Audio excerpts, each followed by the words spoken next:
Kanhangad art ഗ്യാലറിയിൽ പല്ലവം ചിത്ര പ്രദർശനം തുടങ്ങി. August 4 വരെ നടക്കുന്ന ചിത്രമേള നാടക പ്രവർത്തകനും രസിക ശിരോമണി അവാർഡ് ജേതാവുമായ ഉദിനൂർ ബാലഗോപാലൻ മാസ്റ്റർ ഉദ്ഘാടനം ചെയ്തു.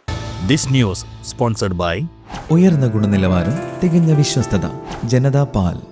പിലിക്കോട് ചുഴലി മാധവൻ ഗുരുക്കൾ ചിത്രകലാ വിദ്യാലയത്തിലെ വിദ്യാർത്ഥിനിയായ പല്ലവിയാണ് ഇത്തവണ കാഞ്ഞങ്ങാട്ടെ ലളിതകലാ അക്കാദമിയുടെ ആർട്ട് ഗ്യാലറിയിൽ പല്ലവം എന്ന പേരിലുള്ള ചിത്ര പ്രദർശനവുമായി എത്തിയിരിക്കുന്നത്. ശനിയാഴ്ച രാവിലെ പ്രശസ്ത നാടക പ്രവർത്തകനും രസിക ശിരോമണി പുരസ്കാര ജേതാവുമായ ഉദിനൂർ ബാലഗോപാലൻ മാസ്റ്റർ പ്രദർശനം ഉദ്ഘാടനം ചെയ്തു.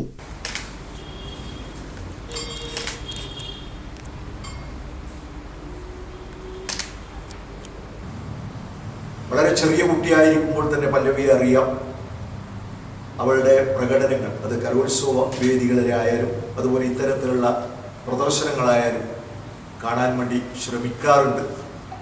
ഏത് കലയും രവിമാഷ് സൂചിപ്പിച്ചതുപോലെ അഭിരുചി മനസ്സിലാക്കി അതിനാവശ്യമായിട്ടുള്ള സാഹചര്യം ഒരുക്കി കൊടുക്കുക എന്നുള്ളത് രക്ഷിതാക്കളുടെയും അതുപോലെ തന്നെ ഇതുമായി ബന്ധപ്പെട്ടിട്ടുള്ള നമ്മുടെ എല്ലാവരുടെയും ഒരു കടമയാണ്.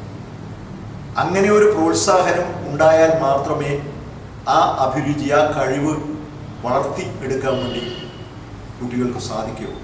അത് ഏത് കലയുമായി ബന്ധപ്പെട്ട കാര്യത്തിൽ ഇങ്ങനെയാണ്. ചടങ്ങിൽ രവി പിലിക്കോട് അധ്യക്ഷനായി. ചിത്രകാരി പല്ലവി മറുപടി പ്രസംഗം നടത്തി. ചിത്രകാരൻ Mohanchandran, Pilicode fine arts society secretary Bhaskaran, Raghavan Kulangara തുടങ്ങിയവർ സംസാരിച്ചു. ആഗസ്റ്റ് 4 ചിത്ര പ്രദർശനത്തിന്റെ സമാപനം. News bureau, Kanhangad.